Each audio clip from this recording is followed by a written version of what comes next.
Hello viewers, get back to gang of good Kesar. Friends, మనకి ఈరోజు topic వచ్చేసి ఏంటంటే DHCP starvation. Let me create in file.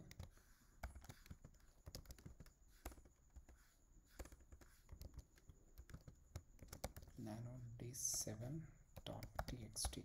oh sorry txt.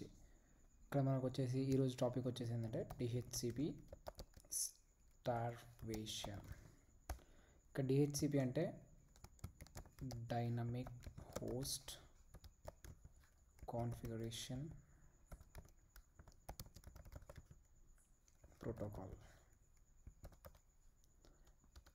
మనకు దీంట్లో ఉంది. ఇప్పుడు మనకు ఏదైనా ఐపీ అడ్రస్ కానీ మనకు ఈచ్ అండ్ ఎవ్రీ డివైస్కి ఐపీ అడ్రస్ ప్రొవైడ్ చేసేది ఏంటంటే డిహెచ్సిపి మనకు ఒక సిస్టమ్కి ఐపీ అడ్రస్ ఉంటుంది. సో ఒక సిస్టమ్ ఒక ఐపీ అడ్రస్ అసైన్ చేయాలంటే అది మ్యాక్ అడ్రస్ కూడా చెక్ చేస్తుంది.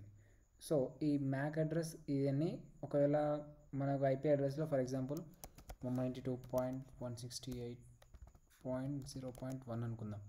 ఇక్కడ నుండి మనకు 192.168.0.255 వరకు మనకు ఒక రూటర్ కానీ స్విచ్ నుండి కానీ మనం కనెక్షన్స్ ఇవ్వచ్చు, అంటే ఐపీ అడ్రస్ అసైన్ చేయవచ్చు. ఇది this is have the access to the DHCP మనకు ఒక్కొక్క డివైస్కి ఒక్కొక్క ఐపీ అనేది అది అసైన్ చేస్తుంది. సో స్టార్వేషన్ అంటే ఏంటి? ఇప్పుడు ఉన్న 250లో ప్రతి ఒక్కటి నింపేసామనుకో, ఈవెన్ మనకు 255 డివైసెస్ అయితే మనకు లేవు. ఫర్ ఎగ్జాంపుల్ ఒక ఇంట్లో అనుకుంటే ఒక చిన్నపాటి ఆఫీస్లో 50 డివైస్లు ఉంటాయి. మహా అంటే అంత కొడితే ఒక 100 వస్తాయి. సో ఈ 100 అయిపోయింది, నాకు ఇంకా కొత్త కనెక్షన్ కావాలి, మనం ఇంకో అసైన్ చేస్తుంది. ఒకవేళ దాంట్లో ఖాళీ లేకపోతే ఇట్స్ వోంట్. సో అది కంటిన్యూస్గా ఒకటి అయిపోతున్న కొద్దీ డిస్కనెక్ట్ అవుతున్న కొద్దీ ఫిల్ చేస్తూనే ఉంటుంది. So this is starvation. Starvation is the lack, అంటే లేకపోవడం, అంటే కలిగి ఉండలేకపోవడం. సో డిహెచ్సిపి స్టార్వేషన్ అనేది అంటే మనం ఒక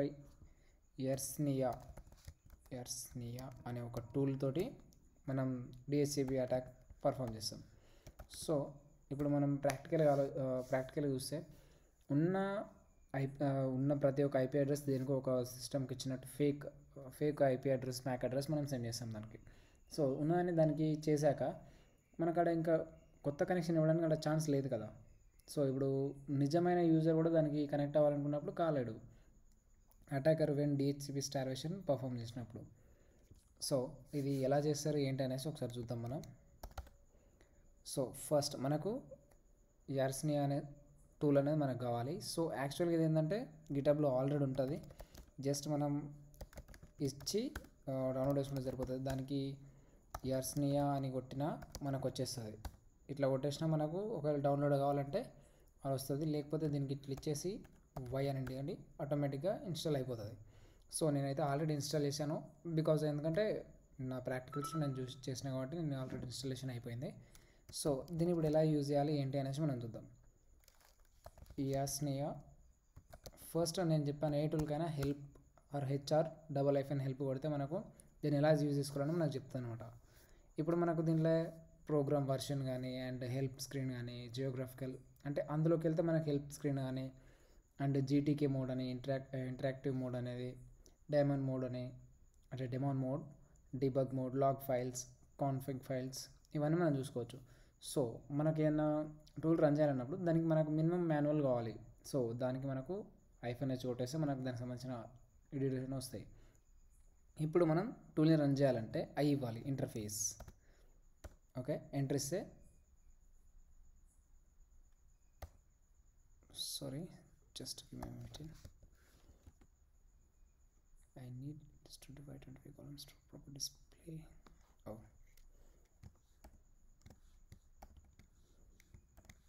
డిస్ప్లే సైజ్ ఎక్కువైంది ఉంటుంది. సో చూడండి, ఇది నేను పెద్దగా చేస్తాను, ఇప్పుడు మీకు క్లియర్ ఉంటుంది. ఓకే, ఐ థింక్ అందరికి విజిబుల్ అనుకుంటా ఇది ఈ కంఫర్టబుల్ మోడ్. అండ్ ఇందులోకి వచ్చేసి ఇప్పుడు మనం ఎలా పర్ఫామ్ చేయాలి, మనం హెచ్ అని కొడితే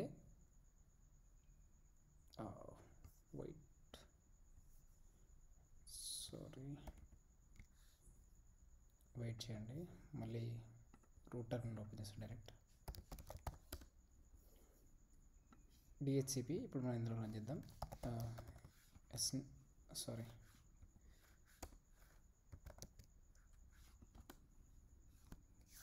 ఇప్పుడు టూల్ అయితే రన్ అవుతుంది ప్రెసెంట్. సో ఇక్కడ మనం ఏదో ఒక కీ ఇస్తే మనకు దీంట్లో మనకు సెలెక్ట్ చేసుకోవాలన్నమాట. ఫర్ ఎగ్జాంపుల్ ఇప్పుడు నాకు సిస్టమ్కి ఏదో కనెక్ట్ ఉందో అదే నేను చేద్దాం అనుకుంటున్నాను. సో ఒకవేళ మనకు లేదు ఇంకా చేంజ్ చేసుకోవాలనుకుంటే మనకి ఇక్కడ చూడవచ్చు help screen, execute, edit interfaces. Edit interface అన్నప్పుడు కావాలనుకున్నప్పుడు మనం ఇది నార్మల్ ఎంట్రీ ఇచ్చేసి స్మాల్ ఐ ఇచ్చేస్తే చూడండి ఇక్కడ ఏ సెలెక్ట్ చేసుకున్నామో ఈథర్నెట్ అండ్ బి అనేది ఇది ఆఫ్లో ఉంటుంది లోకల్ నెట్వర్క్. సో ఇప్పుడు మనం ఏమైనా డివైజెస్ కానీ ఏమైనా కనెక్ట్ చేసి మనం దాని ద్వారా మనం ఏమైనా వేయాలనుకున్నప్పుడు సో ఇక్కడ ఇంటర్ఫేస్ అయినా మనం చేంజ్ చేసుకోవాలి. సో ప్రెజెంట్ మనకు అవసరం లేదు కాబట్టి నేను క్యూ ఇస్తే దీనిలో నుండి ఎగ్జిక్యూట్ అయిపోతుంది. సో మనకు ఆల్రెడీ ఒకటి సెలెక్ట్ అయి ఉంది కాబట్టి వి నో నీడ్. ఇప్పుడు మనకు ఇక్కడ మ్యాక్స్ స్పూఫింగ్ అంటే మనం లాస్ట్ టైం చూసుకున్నాం. స్పూఫింగ్ అంటే ఏంటంటే మనకు ఉన్న ఏదో ఫేక్ మ్యాక్ అడ్రస్ అనేది సెట్ చేస్తుంది అనమాట. సో ఇప్పుడు మనకు ఫేక్ అడ్రస్ సరే చేయాలి. సో చేయాలంటే ఏంటిది capital M and edit packet fields, list of captures ఇవన్నీ అంత అవసరం లేదు. బేసిక్ లెవెల్ ఇవన్నీ అవసరం లేదు. When you're coming to the advance level I will teach everything. ఇంకా మనకి ఏమైనా ప్రాసెస్ రన్ అవుతున్నాయా లేదా, రన్నింగ్ అటాక్స్ ఏంటి అవన్నీ తెలుసుకోవాలంటే ఎల్ అండ్ కే అంటే కిలాల్, okay, and G go to other protocol. This is nothing but మనం ఒకవేళ దీని నుండి ఎగ్జిట్ కావాలంటే క్యూ కొట్టాలి. సో ఇప్పుడు మనకి ఏం కావాలి, ఫస్ట్ లిస్ట్ చెక్ చేద్దాం. లిస్ట్లో ఏం లేవు, సో దెన్ క్యూ. నెక్స్ట్ ఇప్పుడు ఏంటి మనకు capital K all attacks and all protocols are you sure, capital Y, okay done. ఇప్పటివరకు అయితే ఏం అటాక్స్ లేవు. సో ఇప్పటి నుండి మన అటాక్స్ పర్ఫామ్ చేయాలంటే ఇంతకుముందు మనం హెల్ప్ స్క్రీన్లో చూసుకున్నట్టు ఎక్స్ కొడితే మనకు ఏ అటాక్స్ ప్యానల్ వచ్చింది మనకి ఇక్కడ చూడవచ్చు, అటాక్ ప్యానల్. సో ఇప్పుడు మనకు ఇక్కడ numbers and DoS and description. DoS అంటే డినైల్ ఆఫ్ సర్వీసెస్, అది మనకు తెలిసిందే. సో ఇక్కడ నేను ఏ అటాక్ పర్ఫామ్ చేస్తానంటే sending config BPDU or claiming root role. So దీంట్లో ఏదో ఒక ఇచ్చినా ఏం కాదు. సో దీంట్లో నేను వచ్చేసి ఇప్పుడు మనం ఒకవేళ సరే ఈ అటాక్ పర్ఫామ్ అవుతుందా లేదా అని మనం తెలుసుకోవాలనుకుంటే ఇక్కడ మనకు టూల్స్లో వైర్ షార్క్ ఉంటుంది, మనకు తెలుసు ప్యాకెట్ అనలైజర్. అండ్ మనం ఇక్కడ చూస్ చేసుకునే అందులో ఇంటర్ఫేస్ ఏంటి, ఈథర్నెట్ 0. సో ఈథర్నెట్ నేను ఇక్కడ సెలెక్ట్ చేసిన. ఇప్పుడు మన టర్మినల్ మీద తీసుకొచ్చేద్దాం. సో ఇప్పుడు వచ్చేసి మనకి ఇక్కడ చూసుకుంటే నేను CNF కాన్ఫ్ BDPOS అని కొడుతున్నా ఈ అటాక్. సో కొంచెం ఎఫెక్టివ్గా మీకు చూపించడానికి బాగుంటుందని నేను అది అటాక్ పర్ఫామ్ చేస్తున్నా. ఈ అటాక్స్ అని మీకు పర్ఫామ్ చేస్తూ రీడ్ బై చేసుకోవచ్చు, మనకి మీకు క్లియర్గా అర్థమవుతుంది, no need to worry. And so presently ఇప్పుడు ఏంది నేను 2 క్లిక్ చేస్తున్నా. సో ఇక్కడ మనం చూసుకున్నట్టయితే ఒక్కొక్క పోర్ట్కి ఈ పోర్ట్ 8002 అనే పోర్ట్కి ఇష్టం వచ్చిన IPలు పంపిస్తుంది. సో ఇది అవునా కాదా చూసుకుందాం. ఇక్కడ చూడండి స్పామింగ్ ట్రీ. ఇక్కడ మనం చూసుకున్నట్టయితే మనకు అసలు ఏ కరెంట్ వస్తుందో తెలియదు, ఏమో తెలియదు. సో మొత్తం కంప్లీట్గా డిఫరెంట్ మ్యాక్ అడ్రసెస్ అయితే ఇది అసైన్ చేస్తుంది. సో ఇది దాని అటాక్ వెక్టర్. సో ఇప్పుడు దీన్ని నేను క్లోజ్ చేయాలి. సో నేను ఇది ఏం చేస్తున్నా, క్యాపిటల్ K కొట్టేసి క్యాపిటల్ Y అయిపోయింది, అటాక్ అనేది క్లోజ్ అయిపోయింది. ఇప్పుడు మనకి ఇది ఏంటంటే ఇప్పుడు మనకు ఏమైనా ఉన్నాయా లేవా అనేసి చెక్ చేసుకోవాలి. మనం చెప్పినట్టు ఎల్ ప్రెస్ చేస్తే మనకి ఏమైనా రన్నింగ్ అటాక్స్ ఉన్నాయా అని చూపిస్తుంది. So presently we don't have any running attacks. So ఇది అన్నమాట. మనం ఏమన్నా దీని గురించి తెలుసుకోవాలి, ప్యాకెట్ గురించి కానీ, ఆ రూట్ ఐడి, బ్రిడ్జ్ ఐడి, ఇవన్నీ మనకు ఎక్కడి నుంచి ఏమైంది ఏంటి అనేది, స్పూఫింగ్ ఎలా జరిగిందని, ఏ అటాక్ జరిగింది, ఇవన్నీ మనం చూసుకోవచ్చు. సో ఇది మన DHCP స్టార్వేషన్ అటాక్. ఇలా చేసినప్పుడు వీ కాంట్ గెట్ అనే new connection from the router are switch. Thank you friends, do subscribe, like, share our channel. And me support అయితే చాలా కావాలి మాకు. Thank you so much.